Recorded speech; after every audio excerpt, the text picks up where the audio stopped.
Alam naman natin na nagte-trending nga itong si Bel Mariano kahapon sa pag-attend nga sa PH Care Anniversary sa Glorieta, kung saan nga ay very accommodating sa mga fans, lalo na nga sa mga nakikitang mga bula, na talaga nga namang kitang-kita ang saya niya nang makita ang mga ito.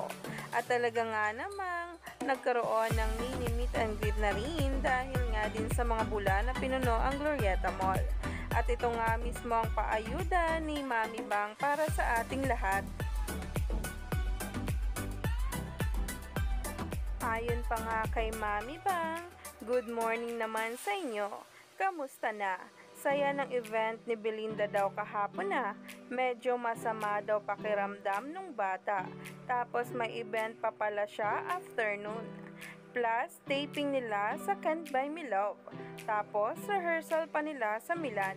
Malamang kailangan nilang mag-ipon ng episodes kasi maga-out of the country sila. Anyway, don't forget to support Donnie too on the 23rd of this month.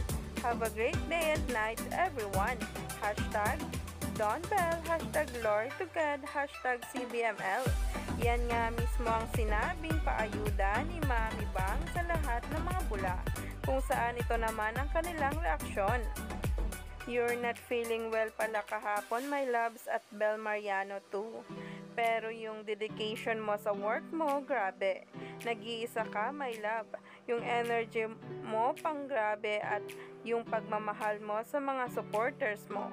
Nag-ask ka pa kung kamusta sila, grabe ka, my love. Kaya daming blessings. Good morning, Mami Bang. Thank you po sa update about Bibi, my best girl at Bel Mariano. I hope okay na pakiramdam mo. Take care lagi. Kayo din po, Mami Bang. Keep healthy always.